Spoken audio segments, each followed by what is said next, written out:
Hello everyone, welcome back to your channel. This is Reena. तो इस video में हम बात करेंगे करंट अफेयर के बारे में, जो मतलब आगे एसबीआई के लिए जो स्टूडेंट्स एग्जाम देने जा रहे हैं उनके लिए, और जो आरआरबी के लिए एग्जाम देने जा रहे हैं उनके लिए कि क्या स्ट्रैटेजी होनी चाहिए करंट अफेयर को करने की। मुझे करंट अफेयर का थोड़ा सा एक्सपीरियंस है, मैंने ऑब्जर्वेशन की है बहुत सारी, बिकॉज जब मैं आपको बता दूँगी अपनी थोड़ी सी बैकग्राउंड हिस्ट्री करंट अफेयर को लेकर, देन आपको थोड़ा सा रिलेट करने में ईजिली आसानी हो। तो मैं बता देती हूँ कि जब मैंने आरबीआई के लिए और लास्ट ईयर एसबीआई के लिए प्रिपरेशन की थी, देन मैंने करंट अफेयर पर बहुत ज़्यादा फोकस किया था। एंड मैंने आरआरबी के लिए स्पेशली 6 मंथ और 6 to 7 मंथ का करंट अफेयर है वो बिल्कुल अच्छे से कंप्लीट किया था। बट अनफॉर्चुनेटली मेरा किसी दिक्कत की वजह से और कंसिस्टेंसी की ब्रेक होने की वजह से मेरा प्रीलिम्स क्लियर नहीं हुआ था। बट मैं आपको करंट अफेयर का बता देती हूँ कि बट उस टाइम जो मेरे फ्रेंड्स ने करंट अफेयर के एग्जाम्स दिए थे, मैंने वहाँ से क्वेश्चन पिक किए, देन कुछ मेमोरी बेस्ड और एनालिसिस के थ्रू मैंने जो क्वेश्चन पिक किए थे वहाँ से मुझे आइडिया हुआ कि जो मैंने करंट अफेयर पढ़ा था वो सही ट्रैक में पकड़ा था, बिकॉज वहाँ से 70 से 80% क्वेश्चन थे जो मुझे आते थे। देन मुझे इतना ज़्यादा रिग्रेट हुआ कि अगर मेरा प्रीलिम्स हो जाता, मैं थोड़ा सा और ध्यान दे लेती तो मैं मेंस में काफ़ी अच्छा स्कोर कर सकती थी। और देन यही मेरे साथ एसबीआई के टाइम पे भी हुआ था, बट कोई बात नहीं। देन अभी मैं आपको बताने वाली हूँ कि जो स्टूडेंट एसबीआई के लिए जा रहे हैं उन्हें कैसे करंट अफेयर करना है, एंड जो आगे आरआरबी के लिए जा रहे हैं उन्हें कैसे करंट अफेयर को कंप्लीट करना है। तो मैं कोई भी सिलेक्टेड कैंडिडेट में से नहीं हूँ, ये भी मैं आपको बता देती हूँ। बट मैं इसी चैनल पे अपनी डेली स्टडी व्लॉगिंग करती हूँ कि मैं किस प्रकार से अपने हर एक सब्जेक्ट को टाइम मैनेज करके और कैसे मैं पढ़ती हूँ अपना डेली रूटीन, एंड देन मेरी हर सब्जेक्ट के लिए क्या स्ट्रेटेजी होती है। तो अगर आप जुड़ना चाहते हैं तो वीडियो को लाइक और चैनल को सब्सक्राइब जरूर कर दीजिए, बिकॉज इससे मुझे मोटिवेशन मिलता है काफ़ी ज़्यादा कि मेरी एक फैमिली है जो मुझे सपोर्ट करती है। देन हम मिलकर प्रिपरेशन करेंगे। देन स्टार्ट करते हैं अपने करंट अफेयर के बारे में। देन करंट अफेयर पढ़ने से पहले आपको ये पता होना चाहिए कि करंट अफेयर में जो मेन टॉपिक्स होते हैं, फर्स्ट ऑफ ऑल वो टॉपिक्स क्या क्या होते हैं। देन आपको सारा करंट अफेयर नहीं पढ़ना होता है, ये आपको ध्यान में रखना है कि करंट अफेयर का बहुत सारा महासागर है। देन आपको कंप्लीट नहीं करना है, आपको सिर्फ उतना करना है कि आपके एग्जाम में अच्छा स्कोर आ जाए और आपका एग्जाम निकल जाए। तो मैं आपको कंप्लीट पहले तो मैं सारे टॉपिक बता देती हूँ कि कौन से टॉपिक होते हैं जो मेन होते हैं। पहला होता है national affair, international affair, banking awareness, defence, sports, science and techs, appointment and resignation, award and honour, prize जो भी होते हैं, स्कीम एंड इनिशिएटिव्स होते हैं, मीटिंग, कॉन्फ्रेंस और सबमिट, रैंक, रिपोर्ट्स और जो भी सर्वे वगैरह होते हैं वो, amount, agreement, MOU, collaboration, obvious free होगी कोई भी, और कोई भी इंपॉर्टेंट पर्सन हो गया जो न्यूज़ में रहा है वो, इंपॉर्टेंट डेज हो गए, देन जीडीपी रिलेटेड जो भी डाटा होता है वो, एंड बुक्स एंड ऑथर। इतने सारे टॉपिक होते हैं। बट आपको लगता होगा कि इतना सारा करंट अफेयर कैसे करेंगे, आपको ये सारा नहीं करना है। आपको बैंकिंग, फाइनेंस और इकोनॉमी की न्यूज़ है इनको तो स्किप नहीं करना है, इस एक टॉपिक को छोड़ के बाकी जितने भी टॉपिक बचे हैं आपको वो सारे टॉपिक्स नहीं करने हैं। तो देन आपको फिर करना क्या है कि आप अपने मैक्सिमम स्कोर गेन कर पाओ। तो मैं आपको कंप्लीट बताती हूँ, आप वीडियो को थोड़ा सा लंबा हो जाएगा, तो देन आप पेशेंस के साथ एक एक पॉइंट को रिलेट करते हुए सुनना। और उनके बारे में बात करते हैं जो एसबीआई के लिए जा रहे हैं। अगर आपने करंट अफेयर पहले से नहीं पढ़ा है, मान लो आप जनवरी मंथ से भी आपने अगर करंट अफेयर पढ़ना स्टार्ट किया है, तो क्या आप एसबीआई में अच्छा स्कोर कर सकते हैं? आप डेफिनेटली अच्छा स्कोर एसबीआई में कर सकते हैं। देन आपको क्या करना है, आपको अगर आपको बहुत ज़्यादा अच्छा, अगर आप पहले से करंट अफेयर पढ़ रहे हैं तो वेल एंड गुड, बहुत अच्छी बात है अगर आप 5 से 6 महीने से रेगुलर पढ़ रहे हैं। बट आप अभी से अगर एसबीआई के लिए पढ़ना चाहते हैं तो आप क्या करो, आप है कि 6 महीने का तो आप कंप्लीट नहीं कर पाओगे, बिकॉज अभी 15 से 16 दिन ही रहे हैं मैक्सिमम, इतना मान लो। देन आप कंप्लीट तो नहीं कर पाओगे। आप 3 मंथ पकड़ लो, जनवरी, फरवरी और मार्च का आप डेली वाला साथ में लेके चलो, वो हो रहा है। देन आपको इन 3 मंथ का करंट अफेयर को इतने अच्छे से करना है कि मैक्सिमम क्वेश्चन यहाँ से बनने वाले हैं। 60 to 70% जो क्वेश्चन होंगे वो इन 3 मंथ से मरने वाले हैं। मेरे से लिखवा के ले लेना, मैक्सिमम क्वेश्चन आपको यहाँ से देखने से मिलेंगे। और जिसमें आपको फर्स्ट ऑफ ऑल आप स्टार्ट कर दीजिए अब मार्च वाला करंट अफेयर। आप पहले क्या कीजिए, आप मार्च का आपको पीछे का जनवरी फरवरी का नहीं आता ना, ठीक है आप छोड़ो उसको, रहने दो, आप मार्च का स्टार्ट करो। आप 1 मार्च से स्टार्ट करो। देन मैं अभी कर रही हूँ स्मार्ट केडा की पीडीएफ जो है वीकली वाली, मैं वहाँ से कर रही हूँ। ये वाली मैं वीकली वाली करंट अफेयर की पीडीएफ है, काफ़ी अच्छे इसमें explanation on topic wise complete दिया हुआ है, मैंने इनके प्रिंट आउट निकलवा के रखे हैं। देन आप क्या करो, मार्च से स्टार्ट कर दो। आपको न्यूज़ कौन सी छोड़नी है, आपको स्पेशली ये पता होना चाहिए कि आपको पढ़ना क्या है। इससे ज़्यादा इंपॉर्टेंट आपके लिए ये होना चाहिए कि आपको छोड़ना क्या है। देखो फाइनेंस और बैंकिंग और इकोनॉमी को जो न्यूज़ है इनको छोड़कर आपको सारा है इनमें कंप्लीट नहीं पढ़ना है। देन जैसे कि मान लो कोई आ गई, जैसे कोई भी रिपोर्ट आ गई, ठीक है, उसमें इतना सारा डेटा दिया हुआ है कि मतलब 1.5 से 2 पेज की वो रिपोर्ट है, इतना डेटा है, आपको बहुत ज़्यादा कंफ्यूजिंग लग रहा है। देन अगर वो उस न्यूज़ से कोई भी क्वेश्चन आएगा एग्जाम में तो 1 नंबर का आएगा। अगर कोई रिपोर्ट इंडेक्स है, मैक्सिमम 2 क्वेश्चन आ सकते हैं रिपोर्ट इंडेक्स से, कि आप 2 क्वेश्चन के लिए 7 से 8 न्यूज़ को अपना इतना ज़्यादा माइंड को फ्रस्ट्रेट करोगे कि आप सब को लिख रहे हो, रट्टा मार रहे हो। नहीं, आपको लग रहा है कि कोई आपके लिए बहुत ज़्यादा हेडेक हो रही है न्यूज़, देन आप उसको स्किप करो, बिल्कुल आप उसको अवॉइड करो, देखो ही मत।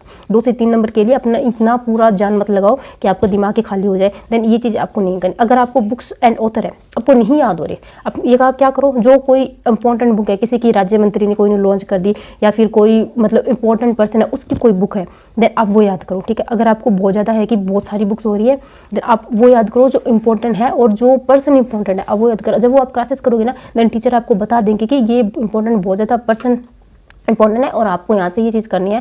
देन आप इस प्रकार से करो। अब जैसे कि कोई स्पोर्ट्स न्यूज़ आ गई, आपको स्पोर्ट्स में बहुत ज़्यादा इंटरेस्ट है, देन आप कर सकते हो। आपको इंटरेस्ट नहीं है, देन मान लो इंडिया का कोई है क्रिकेट से रिलेटेड है, वो आप आराम से कर सकते हो। बट आपको बाहर का कोई आ गया, जैसे कि कोई ग्रैंड प्रिक्स हुआ, ये सब चीज़ें हुई, आपको बहुत ज़्यादा हार्ड लग रहा है अब नहीं है, तो देन आप छोड़ दो, कोई दिक्कत नहीं है, बट आप छोड़ दो, ठीक है। अब इतना बर्डन मत लो, ये चीज़ें हैं आप वो छोड़ दो। कोई नेशनल और इंटरनेशनल फेयर है वो ईजी होते हैं, देन आप यह है कि आप कर सकते हो। बट कोई भी स्कीम आ गई, जैसे कि स्कीम है, देन है कि आपको इतना ज़्यादा डेटा है उसमें और वो प्रॉब्लम आपको नहीं समझ में आ रहा है, माइंड में आप रिकॉल ही नहीं कर पा रहे, इतना हार्ड लग रहा है, देन आप उसको छोड़ दो, कोई दिक्कत नहीं है, आप उसको छोड़ दो, ठीक है। जैसे कि कोई डेज आ गया, अब डेज है कि 1 मार्च को क्या, 2 मार्च को क्या, 3 मार्च को क्या, आपको सारे नहीं याद कर पा रहे हो, आप रिकॉल नहीं कर पा रहे हो, तो आप क्या करो, आप वो डेज पकड़ो जो किसी की एनिवर्सरी है, मतलब डेथ एनिवर्सरी है, या फिर कोई आज मान लो 23 मार्च है तो आज शहीद दिवस है, देन इस प्रकार से ये डे आपके लिए इंपॉर्टेंट हो गया। देन इसे डे याद करो, जो फालतू में बीच में कचरा पचरा आ रहा है ना, आप उसको छोड़ दो, वो इंपॉर्टेंट डेज होंगे, वो टीचर बता देगा आपको। जब क्लासेस करोगे ना, देन आपको वहाँ से पता चल रहा जाएगा, हाँ ये पर्सन है बहुत ज़्यादा इंपॉर्टेंट है, इसने किसी चीज़ का आविष्कार किया था, इसका डे आ रहा है, या फिर इसी चीज़ ने कुछ इनोवेट किया था, या फिर उसकी कोई एनिवर्सरी है, कोई बर्थडे है, ये आ रहा है, अब वो याद करो, ठीक है। उसकी थीम में याद करो। बट ऐसे है कि जो न्यूज़ आप पकड़ो, जिस न्यूज़ को आपको लगता है कि ये याद करनी है मुझे, उसको ऊपर से लेकर नीचे तक सारा खोल के रख दो भाई, उसका एक भी पॉइंट आपको मिस नहीं करना है। बिकॉज अगर आप ऊपर से वन लाइनर क्वेश्चन पढ़ के जा रहे हो, देन इस चीज़ का कोई भी मतलब नहीं है, क्योंकि आजकल एग्जाम में वन लाइनर क्वेश्चन नहीं आते हैं, नो स्टेटमेंट फॉर्म में क्वेश्चन आते हैं। देन जो भी न्यूज़ करनी है आपको पूरी कंप्लीट करनी है। अगर आप 10 न्यूज़ छोड़ रहे हो, 5 न्यूज़ पढ़ रहे हो, तो आप ये ध्यान रखो, अगर उस 5 न्यूज़ में से कोई भी कैसे भी घुमा के क्वेश्चन पूछ ले, वो मुझे आना चाहिए, चाहे स्टेटमेंट बेस्ड क्वेश्चन पूछे या फिर मैच वाला क्वेश्चन पूछे, कुछ भी क्वेश्चन पूछे, आप इस प्रकार को अपनी न्यूज़ को कवर करना है। देन मैं यही करती थी, जो मुझे लगती थी कि ये न्यूज़ है मेरे से नहीं हो रही, इतना ज़्यादा डाटा है, देन उसको स्किप। बट बाकी जो न्यूज़ पढ़ती थी उसको मैं कंप्लीट, पहले तो मैं क्या करती थी कि नोट्स बनाती थी। मेरे पास मैंने 5 कॉपियाँ भरी थी, आपको बताऊँ, मैंने 6 मंथ की करंट अफेयर को 5 कॉपियाँ भरी थी। उस टाइम इतना डेडिकेट होकर मैं करंट अफेयर पढ़ती थी। बट वो नोट्स मैं अभी नहीं बना रही हूँ, बिकॉज इतना टाइम नहीं है अभी मेरे पास कि मैं इतना ज़्यादा नोट्स बना पाऊँ। देन है कि अगर बाई चांस भगवान ना करे, अगर SBI में मेरा नहीं हुआ, देन मैं RRB के लिए मैं करूँगी कि मैं नोट्स बनाऊँ, बिकॉज मेरे पास सफिशिएंट टाइम होगा। देन नोट्स से मैं अच्छे से रिविजन कर भी पाऊँगी, वो मैं आपके आगे RRB के लिए भी बताऊँगी। देन आपको इस प्रकार से आपको न्यूज़ करनी है। आप क्या करो, मार्च मंथ है, ठीक है, आप डेली वाला करो। आज जैसे 23 मार्च है, आज तो संडे है, कल होगा तो कल 24 मार्च का करंट अफेयर करो। जिस टीचर से कर रहे हो वो करंट अफेयर, उसकी पूरी क्लासेस को एक एक पॉइंट जो भी वो टीचर बता रहा है उसको करो। आप नोट्स नहीं बना सकते, कोई बात नहीं, मत बनाओ, उसकी PDF निकलवा लो, प्रिंट आउट निकलवा लो, वहाँ से वो ले लो, ठीक है। अगर आप एक्स्ट्रा से कोई पॉइंट बता रहे हैं, कुछ है जो आपको रिकॉल करने की जरूरत है कि एक्स्ट्रा है, वो नोट्स में नहीं दिया है या फिर प्रिंट आउट में नहीं दिया है, देन आप उसको थोड़ा नोटबुक में अपनी नोट कर लो। देन बाकी ताकि आप बाद में जहाँ जाओ तो वहाँ से आप रिविजन कर सको, ऐसे करो। इसके बाद आप मार्च मंथ का करो, ठीक है। अब जैसे देखो कि मैक्सिमम अब आज 24 मार्च होगी, तो आप क्या करो, आप ट्राई करो कि 5-6 से 7 दिन में आप मार्च मंथ का कंप्लीट करंट अफेयर कर लो। एक दिन में 2 दिन 3 दिन लेके आप उसको कंप्लीट कर लो। वो करने के बाद आप करो फेब मंथ का, जनवरी एक बार छोड़ो, फेब मंथ का करो। वीकली PDF है, कोई भी आप अगर आप चाहो तो स्मार्ट किला की PDF है, ये भी ले सकते हो। ये PDF जो है मैंने आपके साथ टेलीग्राम पे भी शेयर किया, जिसका लिंक डिस्क्रिप्शन बॉक्स में है। आप वहाँ से ज्वाइन करके इन PDF को प्रिंट आउट भी आप निकलवा सकते हो। देन आप क्या करो कि एक दिन क्लासेस देखिए, जैसे मैं आशीष गौतम सर से करंट अफेयर करती हूँ, तो मैं क्या करूँगी कि मैं आशीष गौतम सर की 1 से 7 तारीख की जो भी वीडियो होगी, जो मैं इसका रिवीजन कर रही हूँ, देन मैं यही करने वाली हूँ। सुबह से मैं आज यही करी हूँ। आज मैंने 1 मार्च की है कि जो करंट अफेयर की क्लास थी, वो उसको थोड़ा सा 2 की स्पीड में करके 20 से 25 मिनट में इसको कंप्लीट देख लिया। फिर 2 मार्च की थी, 20 से 25 मिनट में कंप्लीट उसको देख लिया। एंड वो जो न्यूज़ थी वो इसमें लिखी हुई थी, देन मैंने ये खोल लिया और साथ में मैं सर का देख रही हूँ। देन मुझे जो भी इंपॉर्टेंट पॉइंट लगा उसको मैंने हाईलाइट कर लिया, कि जो सर बता रहे हैं ठीक है वो हाईलाइट कर लिया। उससे क्या हुआ, जो सर समझा रहे हैं वहाँ से मुझे कॉन्सेप्ट्स भी क्लियर हो गया। देन मेरे पास नोट्स है और वहाँ से मैं रिवाइज भी कर रही हूँ। अगर आपको पास ये नोट्स नहीं है तो आप सर की PDF है, वहाँ से भी आप निकलवा के प्रिंट आउट वो भी आप रीड कर सकते हो, वो कोई दिक्कत नहीं है। देन इस टाइप से मैं कर रही हूँ। और उसके बाद मैं इसके बाद आप क्या करो, ये उठाया एक वीक का, फर्स्ट वीक का उठाया फेब का, देन आप 4 से 5 दिन में इसको कंप्लीट करो। भाई आप जो न्यूज़ छोड़ रहे हो वो छोड़ रहे हो, बट जो आप न्यूज़ पकड़ के चल रही हो ना, फिर मैं बोल रही हूँ, जो न्यूज़ आप पकड़ के चल रहे हो उसका भाई पूरा पोस्टमार्टम कर दो, उसको कंप्लीट अच्छे से पढ़ लो, कहाँ से कौन सा क्वेश्चन आ जाए आपको कुछ भी नहीं पता है। देन जो छोड़ रहे हो वो तो छोड़ ही रहे हो, वो तो बस छोड़ ही दिया है, उसको तो देखना ही नहीं है। उसके लिए तो आपको रिग्रेट नहीं करना कि ये मैंने छोड़ दिया। अगर आपकी छोड़ी हुई न्यूज़ एग्जाम में क्वेश्चन आ रहा है, एक आधा क्वेश्चन आ रहा है और यहाँ पे पढ़ने से आपका माइंड पूरा ब्लैंक हो रहा है, आपको दिमाग खराब हो रहा है, तो ना छोड़ दिया तो आपके लिए वो ठीक है। क्योंकि अगर आपने इतना ज़्यादा ओवरलोड ले लोगे तो आपको बाकी सब्जेक्ट को भी तो टाइम देना है। एक अकेला करंट अफेयर नहीं है जो आपको सिलेक्शन दिलवा देगा। हाँ ये भी जरूरी है, इसमें मैक्सिमम मार्क्स गेन करना है, बट आपको और सब्जेक्ट पे भी अच्छे से ध्यान देना है। अगर आप इतना करंट अफेयर में नहीं आपका हो रहा है, देन आप अदर सब्जेक्ट पे भी बहुत अच्छे से आप फोकस करो, ठीक है। आप इस प्रकार से करो। फिर सेकंड वीक की PDF उठाओ, देन उसको आप 6 से 7 दिन में अच्छे से रिवाइज करो। जो छोड़ रहे हो वो छोड़ रहे हो, देन जो पढ़ रहे हो उनको आप अच्छे से रिवाइज करो। देन आपके लिए अगर मैं देखो आपको छोड़ना क्या है, 1 मिनट में आपको थोड़ा सा न्यूज़ एक दिखा देती हूँ, कोई वेट कि किस टाइप की न्यूज़ आपको छोड़नी है।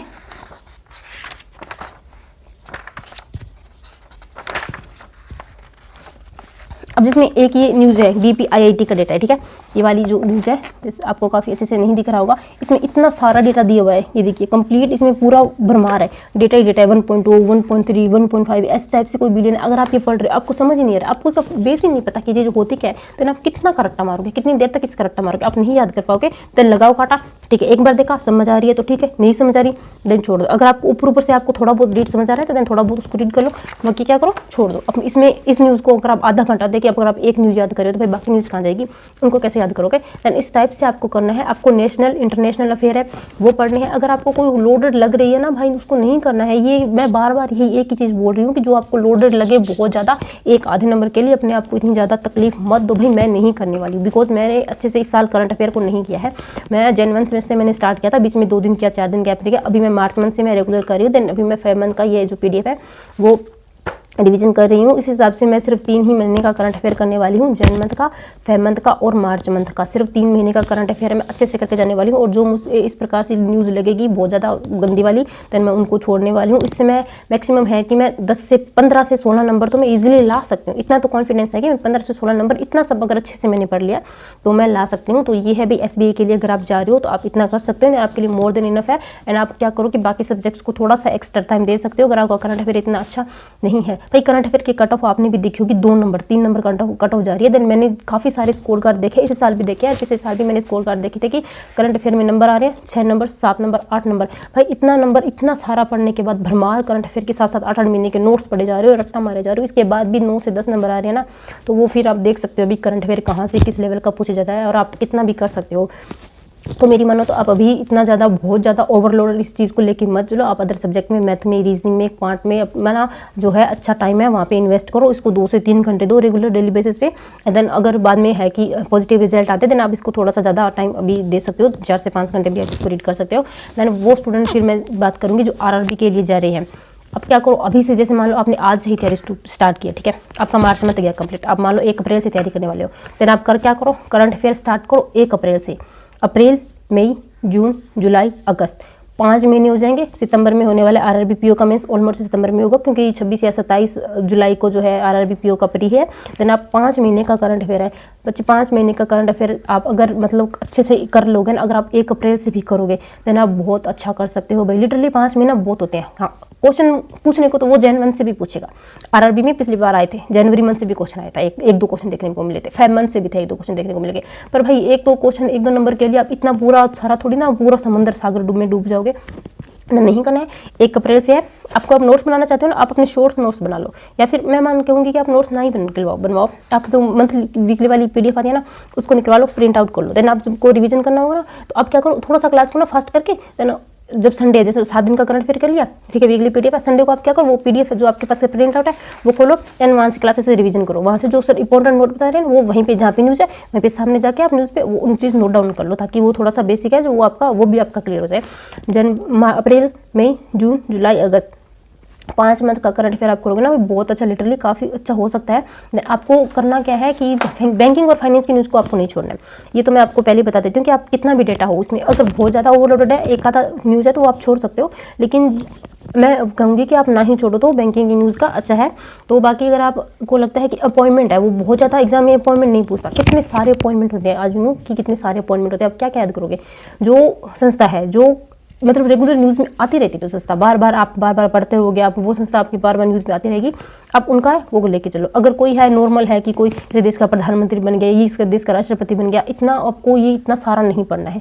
जो कोई कंट्री न्यूज़ में चल रही है, आप उनका PM उनका राष्ट्रपति है, वो चीज़ आप वो देखो। देन किसने इसको रिप्लेस किया, वो कौन सी पार्टी से, देन इतना आप कर लोगे तो आपके लिए काफ़ी ज़्यादा मोर देन इनफ है। कोई भी जैसे कि कोई भी स्कीम आई, ठीक है, स्कीम एंड इनिशिएटिव्स आया, स्कीम में इतना सारा कबाड़ा आ गया, कचरा आ गया, देन वो है कि आप नहीं कर पा रहे हो, तो आप क्या करो, स्कीम को देख लो कि क्या स्कीम है, थोड़ा ओवरऑल उसका आइडिया ले लो। डेटा है, अगर आपको नहीं याद हो रहा है तो ठीक है, आप थोड़ा सा स्किप कर दो उसको चीज़ को। वो है कि भाई आप कह रहे हो कि दीदी आप तो ये बोल रहे हो स्किप करो, भाई ये इंपॉर्टेंट है चीज़ें। आपको सिर्फ एक करंट अफेयर को लेकर नहीं, आपको स्किप नहीं करना है ना, ठीक है। अब क्या करो, एक कोई भी वीकली PDF उठाओ, मैं आपको प्रैक्टिकली बताती हूँ, ठीक है। आप ये मार्च मंथ की मान लो आपने वीकली PDF उठाई, ठीक है, आप वो उसको कंप्लीट करना, आपको इसकी एक भी न्यूज़ स्किप नहीं करनी है। बट आप 7 दिन का इसमें 7 दिन का है, आप इसको 10 दिन में भी कंप्लीट नहीं कर पाओगे। अगर आप एक एक न्यूज़ को बारीकी से याद करोगे ना, एक एक न्यूज़ को पूरा डाटा लिख लिख के बता रही हूँ, आप 7 दिन क्या आप 10 दिन में भी इसको कंप्लीट याद नहीं कर पाओगे। और उसका कोई भी आइडिया नहीं है कि आपने अगर इसको याद भी कर लिया तो आप कितने टाइम तक इसको रिकॉल कर पाओगे। ये चीज़ भी आपके लिए कोई फिक्स नहीं है। देन इसलिए बोल रही हूँ कि जो हाईटेक डाटा है उसको स्किप करना है और आपको डेली बेसिस पे करंट अफेयर का रिवीजन जरूर करना है। जैसे कि मान लो आपने अगर आज का पढ़ा, मान लो आपने आज 24 मार्च है, कल 24 मार्च का करंट अफेयर पढ़ा, देन नेक्स्ट डे आप जब 25 मार्च का करो ना, तो 24 मार्च का पहले ओवरव्यू ले लो, उसको ऊपर से एक बार देख लो, पूरा कंप्लीट एक बार रीडिंग कर लो, देन उसके बाद क्लासेस करो। आशीष गौतम सर की क्लास करने का यही फायदा होता है कि अगर आप नेक्स्ट डे वो करोगे ना, देन आपको एमसीक्यूज फॉर्म में वो कंप्लीट रिवीजन मिलेगा, स्टेटमेंट बेस्ड क्वेश्चन मिलेंगे। और उनका जो रिवीजन होता है ना भाई, आधे घंटे का बीच में जो पार्ट होता है शुरू वाला 45 मिनट, कम से कम 30 मिनट का उनका रिवीजन होता है। देन उसके बाद भी वो जो न्यूज़ करवाते हैं ना, तो उसमें भी पीछे का वो काफी रिवीजन करवाते हैं। तो यही फायदा है कि अगर आपको कोई अपॉइंटमेंट नाम है वो आपको याद नहीं रहा, आपने सोच लिया वो स्किप करना है, बट आप सर की जब क्लास देखोगे ना, तो सर इतनी बार उसको रिकॉल करवा देंगे, आपके दिमाग में भेज में वो पूरा बैठ जाएगा, तो आपको याद होना ही होना है। देन ये होता है करंट अफेयर करने की स्ट्रेटेजी, आपको मल्टीपल टाइम रिवीजन करते रहना है। आपने पढ़ा, आपने ठीक है आज पढ़ लिया मार्च का करंट अफेयर, अब 3 दिन, अब कल का कल पढ़ रहे हो, फिर परसों का परसों पढ़ रहे हो, पीछे वाला कहाँ गया, आपने जो पढ़ा कहाँ गया, दिमाग खाली। बट जब आप सर की क्लासेस करोगे ना, खाली आप नहीं भी पढ़ रहे हो ना पीछे वाला, तो अभी सर आपको याद करवा देंगे, बोल देंगे कि ये अपॉइंटमेंट हुआ था, ये स्कीम आई थी, इसका पूरा पर्पस ये था। देन वो चीज़ें हैं। देन उसके बाद आप जब खुद से रिवाइज करने बैठोगे ना, अगर आप ये वीकली पूरी करंट अफेयर मार्च मंथ का फर्स्ट वीक का सर का क्लासेस देख ले, अब इसको आप रिवाइज करने बैठोगे ना, तो आपको मैक्सिमम आधा या 1 घंटा लगेगा, सिर्फ 1 घंटा लगेगा, क्योंकि जब आप पढ़ोगे ना आपको पता हाँ ये भी याद है, ये भी याद है, ये भी याद है। तो इस प्रकार से करंट अफेयर का ना रिवीजन करना बहुत ज़्यादा जरूरी है। हर संडे को टाइम निकालो, 3 से 4 घंटे, 2 घंटे, 3 घंटे, जितना आपके पास टाइम है, देन पूरा हफ्ते का आप रिवीजन कर डालो जितना भी किया है। तो ये है इंपॉर्टेंट चीज़ होने वाले। आरआरबी के लिए जा रहे हो आप, तो आपको लोड लेने की कोई भी जरूरत नहीं है, डेली बेसिस पे करते चलो, पीछे का रिवीजन करते रहो। आज आपको, आज मान लो है कि 1 अप्रैल का आप पढ़ रही हो ना, 2 अप्रैल को करोगे ना, तो आपको 1 अप्रैल का जब रिवीजन करोगे, मान लो आपको 15 मिनट लगे वो सारी न्यूज़ पढ़ने में, जब उससे अगले दिन आप करोगे तो आप वही न्यूज़ 5 से 6 मिनट में पढ़ पाओगे। देन नेक्स्ट डे करोगे वही न्यूज़ आप 2 से 3 मिनट में कर पाओगे, इतना ज़्यादा फर्क पड़ जाएगा। तो देन आपको रिवीजन करना भी बहुत ज़्यादा मस्ट है। देन ये पूरी मेरी स्ट्रेटेजी है करंट अफेयर की, और मैं ये 3 मंथ का करने वाली हूँ एसबीए के लिए, जनवरी का, फरवरी का एंड मार्च का। तो भाई कि भी देखो कितना क्या रिजल्ट आता है। अगर रिजल्ट भगवान ना करे पॉजिटिव नहीं आया, देन इतना लोड नहीं लेना है। 1 अप्रैल से मैं फिर करंट अफेयर वापस पढ़ना स्टार्ट करूँगी आरआरबी के लिए, वहाँ से अच्छे से मैं प्रिपेयर करूँगी। देन डेली बेसिस पे आप लोगों के साथ शेयर भी करती रहूँगी। देन आप प्लीज़ चैनल को सब्सक्राइब जरूर कर लीजिए, चैनल को ज्वाइन जरूर कर लीजिए, ताकि मुझे मोटिवेशन मिलता रहे। आप लोगों के सपोर्ट की वजह से मैं अभी यहाँ पे इतना 700 फैमिली कंप्लीट कर लिया है, तो थैंक यू सो मच आप सभी का। और आपका अगर कोई भी और डाउट हो तो आप वीडियो में के कमेंट सेक्शन में बता सकते हैं। मैं ट्राई करती हूँ कि मैं सबके मतलब जो भी क्वेश्चन हो उनका रिप्लाई दे पाऊँ। एंड मैंने सारी इसमें कमांड को कैसे करना है, रीजनिंग को कैसे करना है, मैथ को कैसे करना है, कंप्लीट मैंने स्ट्रेटेजी जो है इंग्लिश वगैरह के सब मैंने चैनल पे अपलोड की है। मेरी स्ट्रेटेजी क्या रहने वाली है, देन मैंने कैसे प्रिपेयर किया है, तो आप ज्वाइन कर सकते हैं। And all the very best, thank you so much. आपको आई होप अच्छा लगा होगा। अगर कोई भी थोड़ा भी बेनिफिट मिला है, देन वीडियो को लाइक और चैनल को सब्सक्राइब जरूर कीजिए। टेक केयर, पढ़ते रहिए, अपना ध्यान रखिए। All the best.